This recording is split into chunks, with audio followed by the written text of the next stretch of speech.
هو ده بالظبط اللي انتي محتاجة تعمليه علشان تصبحي unrecognizable، محدش يعرفك، وتغيري حياتك تماما في 90 يوم. دلوقتي بعد ما اشتغلنا على حبنا لذاتنا وثقتنا في نفسنا، برحلتي في الريبراندنج والتغيير.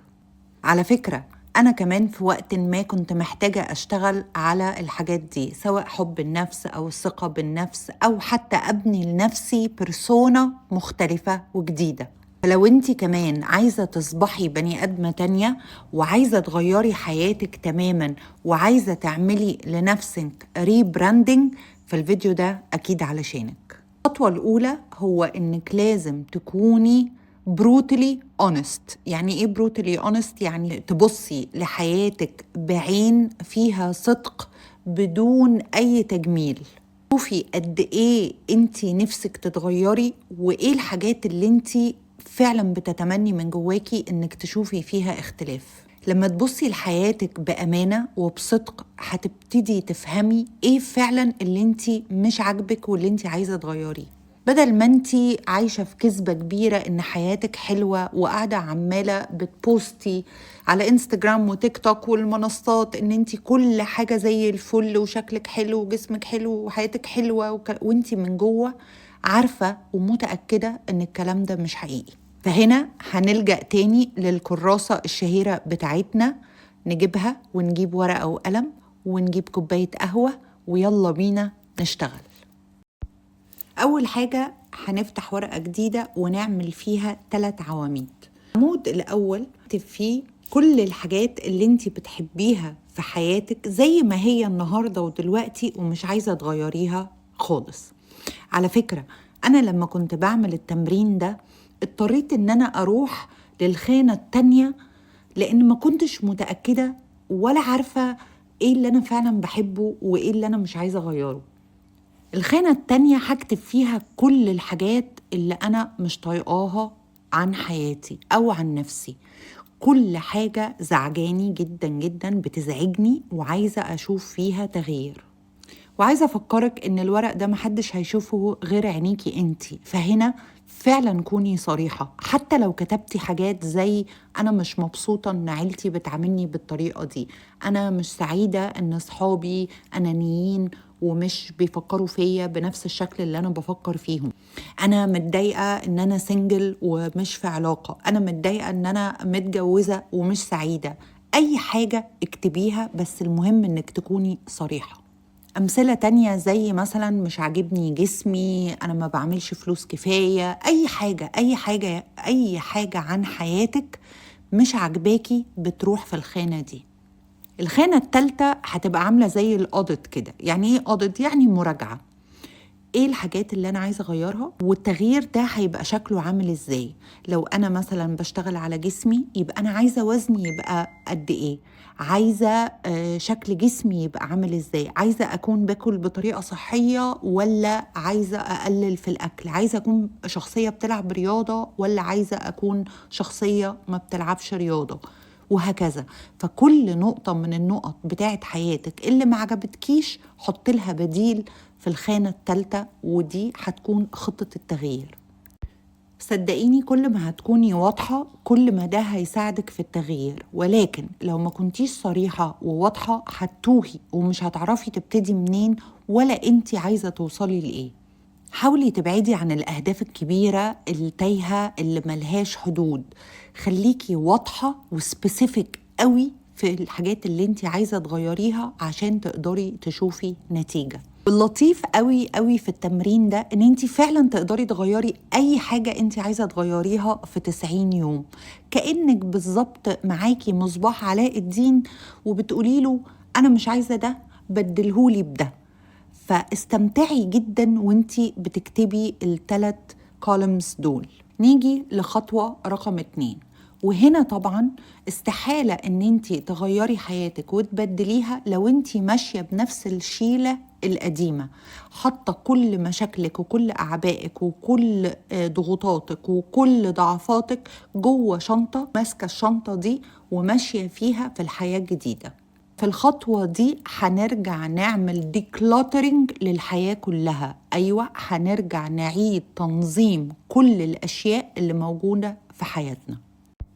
ومش بس هنرجع نعيد تنظيم حياتنا، ده احنا هنرجع نعيد تنظيم العادات بتاعتنا، وهنرجع نعيد تنظيم المجتمع الصغير اللي احنا عايشين فيه، اللي هو بدايته بيتك، اوضتك، دولابك، وهكذا.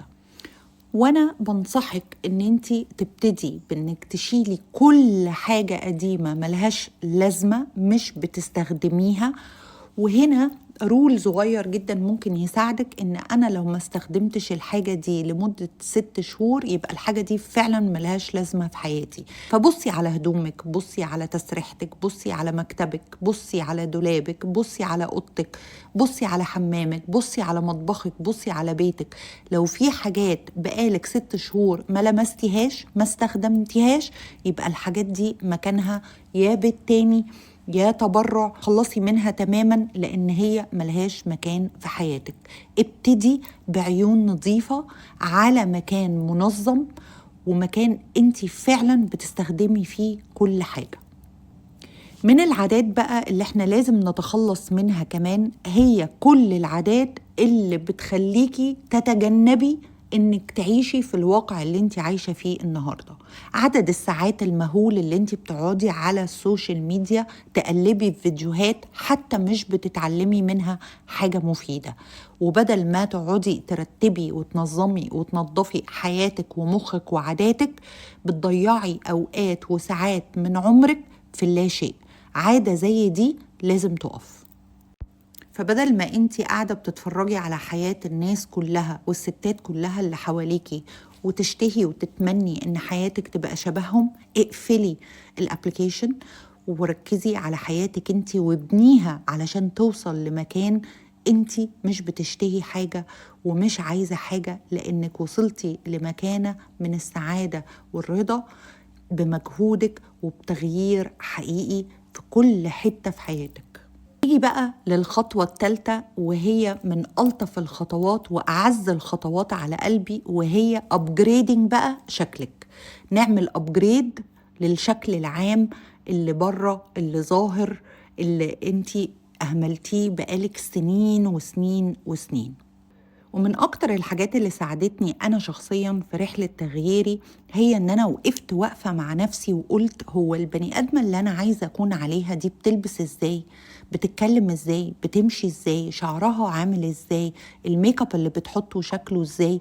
وحاولت بقدر الإمكان بالإمكانيات اللي كانت في إيدي ساعتها أن أنا أحقق الشكل الخارجي ده وأعيش في الدور بتاع الحياة اللي أنا عايزة أعيشها، أعيش كأني أنا فعلا بقيت البني آدمة دي في الواقع.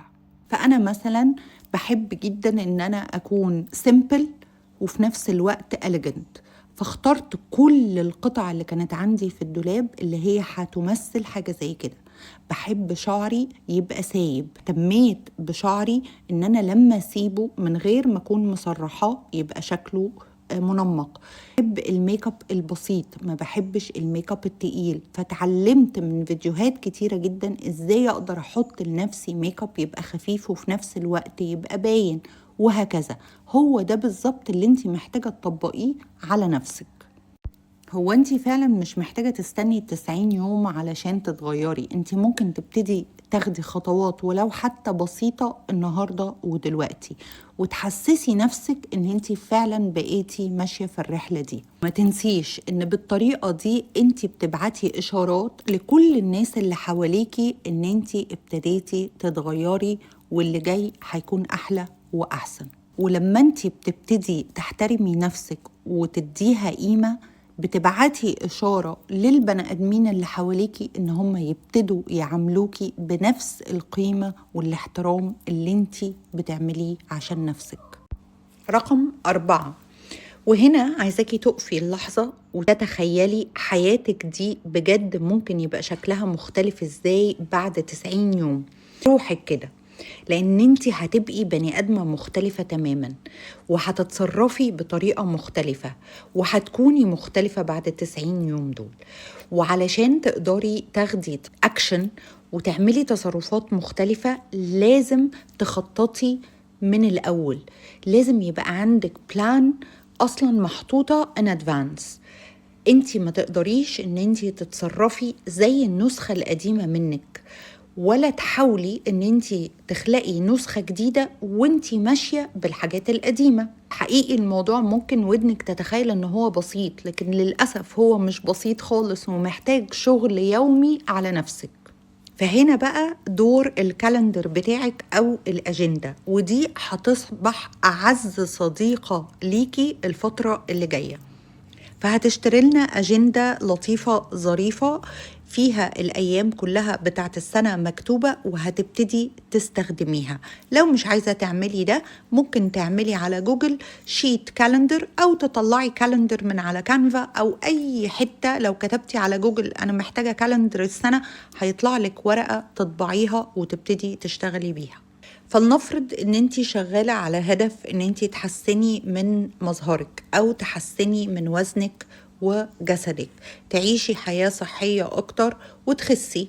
فمن الخطوات اللي انتي عايزة تاخديها انك تلعبي رياضة وتاكلي بشكل مختلف.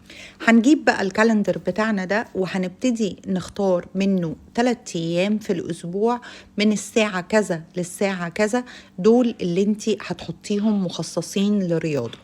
ودي الخطوة الأولى. بعد كده جوه الخانات اللي خصصتيها للرياضة هتكتبي بالظبط هتعملي ايه.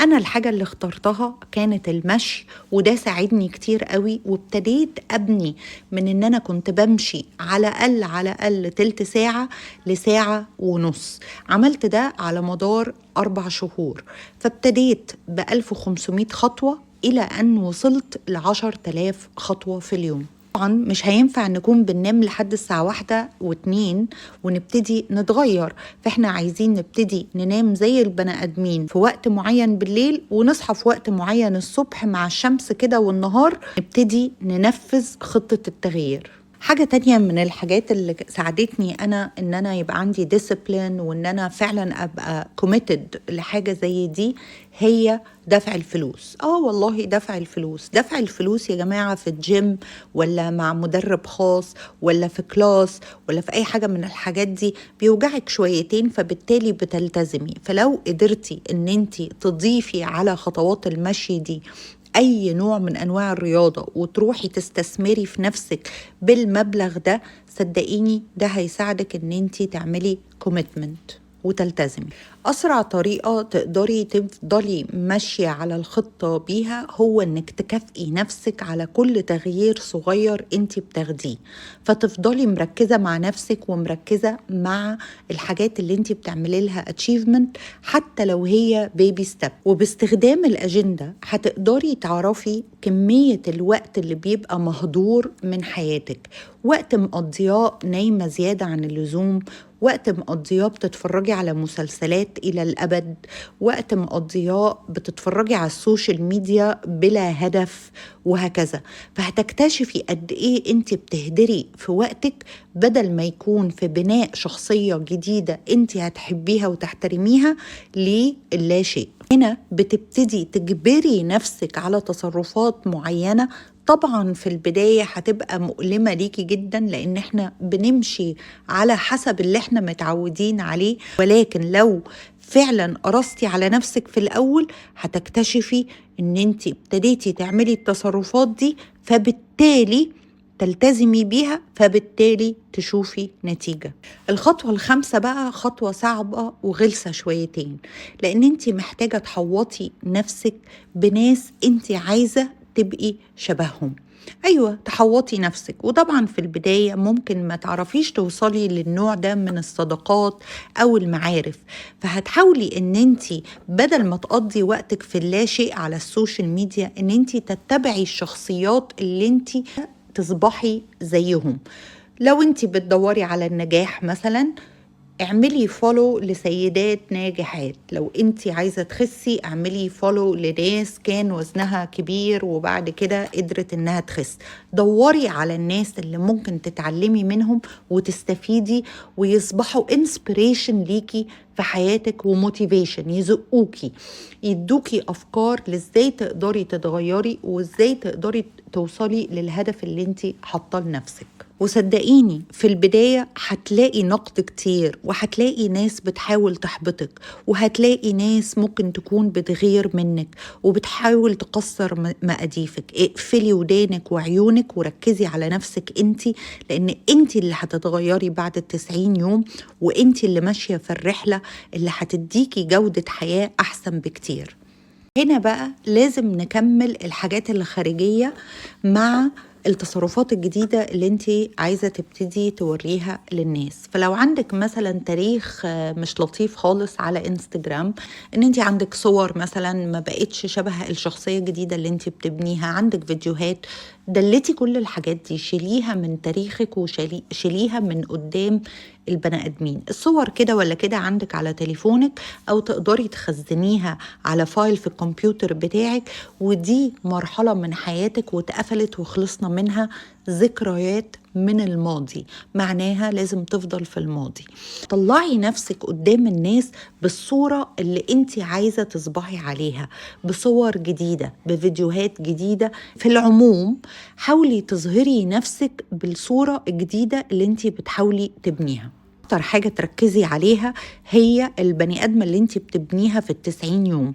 شيلي كل حاجة من طريقك تقدر تعطلك أو تخليكي تفتكري وتعيشي في الدراما القديمة. اللطيفة قوي بقى انك ممكن بعد 90 يوم تفتحي الصور القديمة دي وهتتخضي، صدقيني، لان ده حصل معايا. لما ببص على حياتي قبل بتخض، لان انا مش مصدقة ان انا في يوم من الايام كنت البني ادمة دي. على فكرة حاجة مهمة جدا لازم تعرفيها، ان الرحلة دي مش رحلة لطيفة، وممكن تجيلك ايام تقعي فيها، وممكن تجيلك ايام تقعدي وتعيطي، وممكن توحشك عادات وتصرفات قديمة انت كنت بتعمليها. طبيعي جدا لما يجيلك الشعور او يهب عليكي شعور الدراما ده والعياط والاحساس بالخذلان، واحساس ان انت ضيعتي وقت، واحساس ان انت اتجرحتي واتوجعتي. عيشي مع الإحساس ده، لكن أنا نصيحتي إن أنتي تكتبي عنه في الكراسة بتاعتك، علشان لما هتتغيري وتقفي على رجلك فعلا هتبصي على الحاجات دي وهتقولي استحالة. ولو اتبعتي الخطوات اللي أنا بقولك عليها دي، صدقيني هتصحي بعد 90 يوم ومش هتصدقي البني آدمة اللي انتي بقيتي عليها، لأنك هتكوني إنسانة مختلفة تماما. إنسانة عندها ثقة في نفسها أكتر، عندها احترام لذاتها أكتر، عندها ديسيبلين، بتقدر إن هي تقرر قرار وفعلا تمشي عليه. أنا عايزة أسمع عن رحلتك. بيلي في الكومنتات أو ابعتيلي رسالة وقوليلي الرحلة ابتدت إمتى والرحلة ماشية معاكي إزاي، ولو محتاجاني أسندك في أي خطوة منهم اكتبيلي وهكون معاكي.